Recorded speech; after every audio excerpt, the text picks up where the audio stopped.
ಆತ್ಮೀಯ H16 news ಅರ್ಥಾತ್ ಹೇ ಸೀತಾರಾಮಗೆ ಸ್ವಾಗತ. ನಾನು ನಿಮ್ಮವ MI ಅಥವಾ ಮಲ್ಲಪ್ಪ ಜೋತಾವಾರ್. ಆದ್ಮೇಲೆ ಈಗ ತಾವು ದಿನ ಸುದ್ದಿಗಳನ್ನ ಅದರ ಜೊತೆಗೆ ವಿಶೇಷತೆಗಳನ್ನ ನೋಡ್ತಾ ಹೋಗಿ ವಿಶೇಷ ಈ ಮೊದಲನೇ ಸುದ್ದಿಯನ್ನು ನೋಡಿ.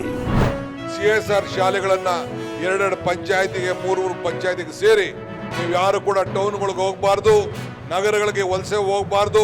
ನಿಮ್ಮ ಮಕ್ಕಳು ಕೂಡ ಬೆಂಗಳೂರಲ್ಲಿ ಯಾವ ವಿದ್ಯಾಭ್ಯಾಸ ಸಿಗ್ತದೆ ಅದೇ ರೀತಿ ವಿದ್ಯಾಭ್ಯಾಸವನ್ನು ಹಳ್ಳಿಯಲ್ಲೇ ಕೊಡಬೇಕು ಅಂತೇಳಿ ತೀರ್ಮಾನವನ್ನು ಈ ಸಂದರ್ಭದಲ್ಲಿ ನಾವು ಮಾಡಿಕೊಂಡು ಈ ಒಂದು ಶಿಕ್ಷಣವನ್ನು ಕೊಡಬೇಕು ಅಂತೇಳಿ ನಾವು ತೀರ್ಮಾನವನ್ನು ಈ ಸಂದರ್ಭದಲ್ಲಿ ಮಾಡಿದ್ದೇವೆ. ಇಂಥ ಒಂದು ಎಲ್ಲ ರಂಗದಲ್ಲೂ ಕೂಡ ಈ ಸರ್ಕಾರ ನಿಮ್ಮ ಬಗ್ಗೆ ವ್ಯಾಪಕವಾಗಿ ಚಿಂತೆಯನ್ನು ಮಾಡ್ಕೊಂಡು ಬರ್ತಾ ಇದೆ. ನಮ್ಮ ಸರ್ಕಾರ ಇವತ್ತು ಏನು ನಾವು ಗ್ಯಾರಂಟಿಗಳು ಕೊಟ್ಟಿದ್ದೇವೆ, ನುಡಿದಂತೆ ಏನು ನಡೆದಿದ್ದೇವೆ, ಅದು ಬಹುಶಃ ಈ ದೇಶದಲ್ಲಿ ಯಾವ ಸರ್ಕಾರ ಕೂಡ ಯಾವ ಪಕ್ಷ ಕೂಡ ಮಾಡಲಿಕ್ಕೆ ಸಾಧ್ಯ ಇಲ್ಲ. ಆ ರೀತಿ ನಮ್ಮ ಕಾರ್ಯಕ್ರಮಗಳನ್ನು ರೂಪಿಸ್ಕೊಂಡು ನಾವು ಬರ್ತಾ ಇದ್ದೇವೆ. ಇಷ್ಟು ದೊಡ್ಡ ಸಂಖ್ಯೆಯಲ್ಲಿ ತಾವೆಲ್ಲ ಬಂದು ರಾಣಿ ಚೆನ್ನಮ್ಮನ ಪುತ್ಥಳಿ ಮತ್ತು ಅನೇಕ ಅಭಿವೃದ್ಧಿ ಕೆಲಸವನ್ನು ಮತ್ತು ನಮ್ಮ ಕ್ರೀಡಾಪಟುಗಳಿಗೂ ಕೂಡ ಒಳ್ಳೆಯ ಒಂದು ಆರೋಗ್ಯಕರವಾಗಿ ಒಂದು ಐತಿಹಾಸಿಕವಾದಂಥ ಕ್ಷೇತ್ರದಲ್ಲಿ ಎಲ್ಲ ರಂಗದಲ್ಲಿ ಬೆಳವಣಿಗೆ ಮಾಡಲಿಕ್ಕೆ ನೀವು ಆಶೀರ್ವಾದ ಮಾಡಿಕೊಂಡು ನಮ್ಮ ಸರ್ಕಾರ ತಂದಿದ್ದೀರಿ. ಒಂದು ದಿನದಲ್ಲಿ ಇನ್ನು ಹೆಚ್ಚಿಗೆ ಶಕ್ತಿ ಕೊಡುವಂಥ ಕೆಲಸವನ್ನು ತಾವೆಲ್ಲ ಮಾಡಬೇಕು ಅಂತೇಳಿ ತಮ್ಮಲ್ಲಿ ಪ್ರಾರ್ಥಿಸಿ ನಿಮ್ಮೆಲ್ಲರೂ ಕೂಡ ಶುಭವನ್ನು ಹಾರೈಸಿ ನನ್ನ ಮಾತನ್ನು ಮುಗಿಸ್ತೇನೆ.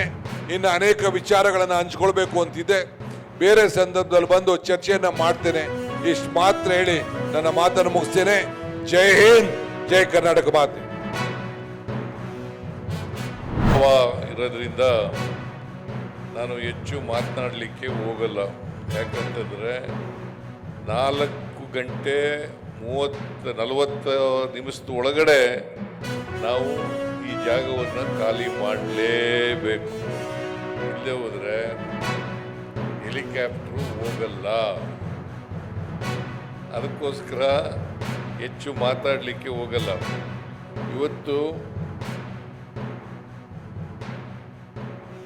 ಬಿಜಾಪುರದಲ್ಲಿ ಸುಮಾರು 800ಕ್ಕೂ ಹೆಚ್ಚು ಕೋಟಿ ರೂಪಾಯಿಗಳ ಅಭಿವೃದ್ಧಿ ಕಾರ್ಯಕ್ರಮಗಳಿಗೆ ಚಾಲನೆಯನ್ನು ಕೊಟ್ಟಿದ್ದೇವೆ.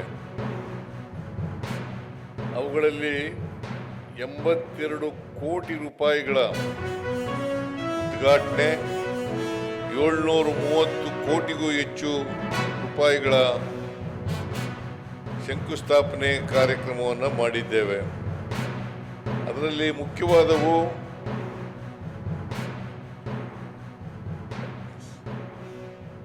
ರಾಣಿ ಚೆನ್ನಮ್ಮ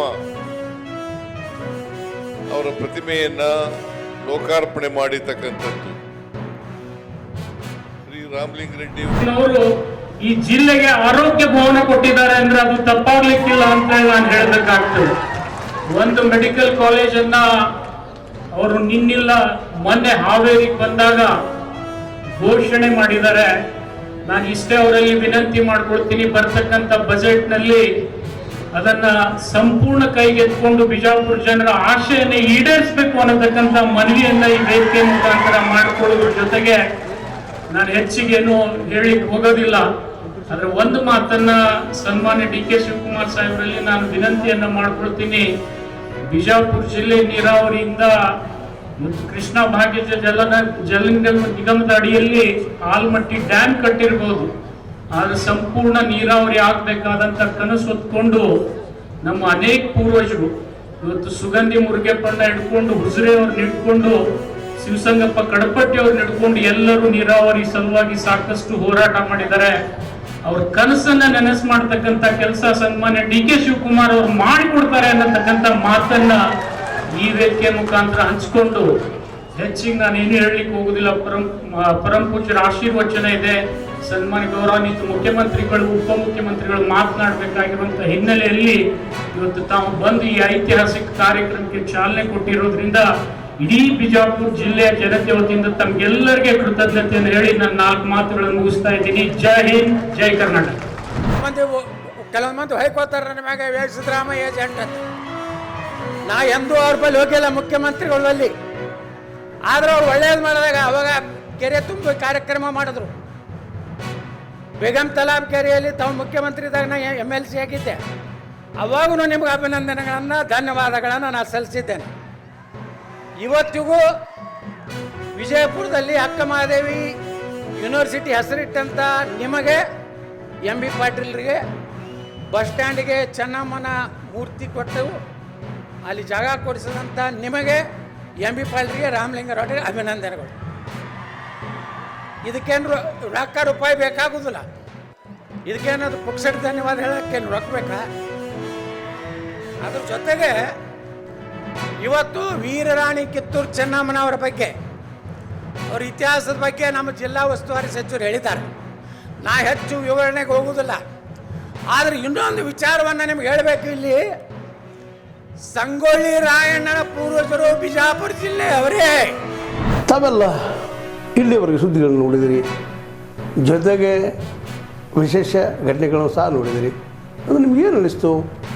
ನಿಮಗೆ ಲೈಕ್ ಮಾಡಿರಿ, ಶೇರ್ ಮಾಡಿರಿ, ಕಾಮೆಂಟ್ ಮಾಡಿರಿ, ಜೊತೆಗೆ ಸಬ್ಸ್ಕ್ರೈಬ್ ನಿಲ್ಲಿಸ್ಬೇಡ್ರಿ. H16 ನ್ಯೂಸ್ ಅರ್ಥಾತ್ ಈ ಸಿದ್ದರಾಮಯ್ಯ ಸತ್ಯದ ಕೈಗಳಲ್ಲಿ ವಂದನೆಗಳು.